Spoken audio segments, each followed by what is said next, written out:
اگر حضرت علی اعلانیہ مدعی خلافت نہیں ہوتے، امام حسن صلح شبر کرتے ہیں، امام حسین حتف الوسع کوشش کرتے ہیں کہ مبارزہ کربلا نہ ہو،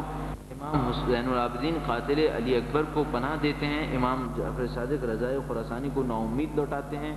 امام رضا ولی عہدی مامون کو اس شرط پہ قبول کرتے ہیں کہ امور خلافت میں کوئی دخل نہ ہوگا۔ تو کیا آپ نہیں سمجھتے کہ ہمیں اپنے افکار و کردار پر نظر ثانی کی ضرورت ہے؟ اس کے ساتھ ایک طویل فہرست ان اقدامات کی بھی لے لیجئے کہ جب ائمہ اہل بیت نے بروقت مداخلت کر کے عالم اسلام کو بیرونی تسلط سے آزاد رکھا۔ فی زمانہ آیت اللہ خمینی اور آغا بروجردی بھی یہی فکر رکھتے تھے۔ اچھا، آخر میں درخواست کی گئی کہ اس پہ مزید رائے سے مستفید فرمائیں۔ میرے خیال میں جو کوشچن کرنے والے ہیں وہ یہ پوچھنا چاہتے ہیں کہ ہم جو میں اپنے طور پہ سمجھ پا رہا ہوں کہ ان کے ذہن میں اس طرح آ رہا ہے کہ دو اسلام کے بارے میں آ رہا ہے کہ اسلام ایک مکمل ضابطۂ حیات ہے، اور یا یہ کہ اسلام کو ہم سیاست کے اندر محدود کریں، جیسے کہ انہوں نے اس طرح سے لکھا کہ آپ نہیں سمجھتے کہ ہم نے اپنی ناعاقبت اندیشی سے اس عظیم دین محمدی کو خلافت کی جنگ یا ایک حقیر قضیہ سیاست بنا کر رکھ دیا ہے؟ ہمارے خیال میں ایسا نہیں ہے۔ ہمارے خیال میں اس مسئلے کو، خلافت کے مسئلے کو حقیر مسئلہ سمجھنا، یہ ہمارے خیال میں ناعاقبت اندیشی ہوگی۔ یہ پورے معاشرے کی فلاح و بہبود کا مسئلہ ہے، یہ پورے معاشرے کو سعادت اور ثقافت تک پہنچانے کا مسئلہ ہے۔ یعنی اگر ہم نے معاشرے کی رہبری ایسے نالائق افراد کے ہاتھ میں دے دی جو اسلام کی دشمنی میں ہیں، اس کے بعد ہم یہ توقع کریں کہ ہم لوگوں کو اسلامی نظام تک لے جا پائیں، یہ صرف خام خیال ہے۔ یہ جتنی بھی باتیں یہاں پر تحریر کی گئی ہیں، ان کے باوجود میں اس بات کا معتقد ہوں، اور میں آپ کے سامنے عرض کرنا چاہوں گا وہ یہ کہ اسلام کے اندر یہ خلافت کا مسئلہ کوئی چھوٹا مسئلہ نہیں ہے، بلکہ یہی بنیادی جڑ ہے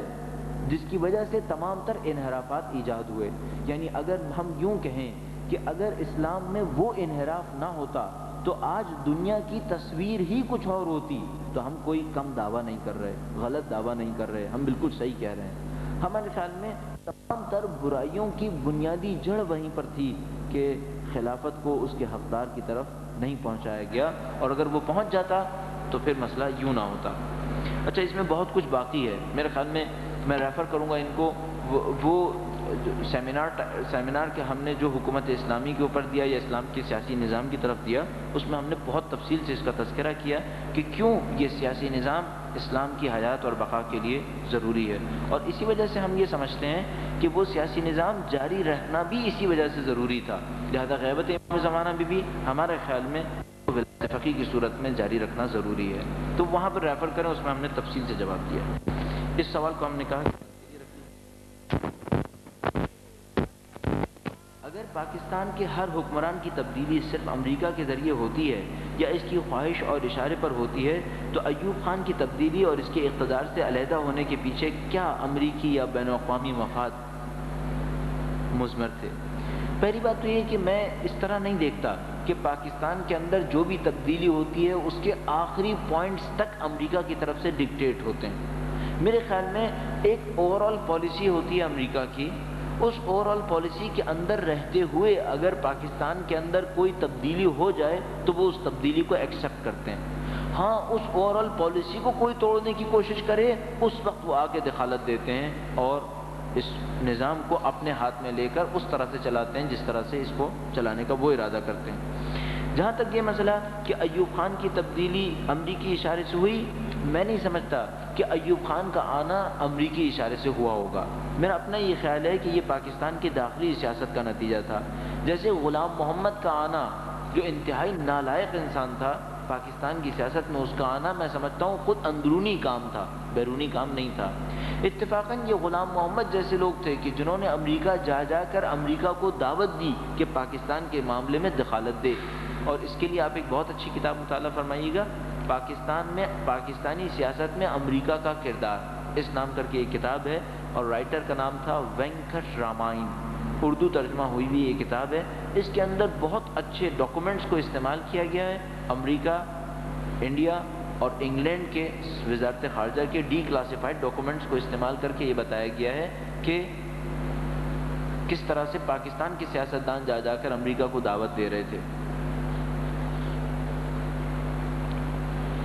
فرمایا انہوں نے کہ ملت جعفریہ کا رول 1947 سے 1987 تک کیا تھا، 87 تک کیا تھا۔ ہم اپنے طور پر جو میں سمجھ پا رہا ہوں وہ یہ کہ گرچہ پاکستان کی تشکیل میں شیعہ اور شیعہ افراد نے بھرپور شرکت کی، یعنی اگر ہم اس طرح سے دیکھیں کہ پاکستان کی اقتصادی اور سیاسی اس زمانے کے میدان میں کافی حد تک شیعہ آگے تھے، تو ہم بلا شک و شبہ کہہ سکتے ہیں کہ پاکستان شیعہ افراد کی کوششوں کے نتیجے سے بنا تھا۔ لیکن بدقسمتی سے ہم نے ایک قوم ہونے کے ناطے، یعنی اس شیعہ فکر سے تعلق رکھنے والوں کو جمع کر کر ان کا ایک پلیٹ فارم تشکیل دے دیا جائے، ایسے کسی کام کے اوپر بہت زیادہ توجہ نہیں دی۔ انفرادی سطح میں کام کیا، بعض ہنگامی سطح میں کام کیا ہے۔ مثال کے طور پر ایک بہت عجیب رویہ آپ دیکھیے گا، مثال کے طور پر جب اسلام آباد کے اندر کنونشن ہوا مفتی جعفر حسین صاحب کے زمانے میں، تو پوری شیعہ قوم اس کنونشن کے پیچھے جمع ہو گئی۔ اس کا مطلب یہ نہیں تھا کہ وہ مفتی جعفر حسین صاحب کی تائید کر رہے تھے، یا اس کا مطلب یہ بھی نہیں تھا کہ وہ اس آئیڈیا کی تائید کر رہے تھے، لیکن شیعت کے نام پر جمع ہو جایا کرتے تھے۔ اس قسم کی ایک صورتحال ہم شیعہ قوم کے اندر دیکھتے ہیں، یعنی کوئی لمبی مدت کی حکمت عملی کے شیعہ قوم کو اس اسٹیج سے اس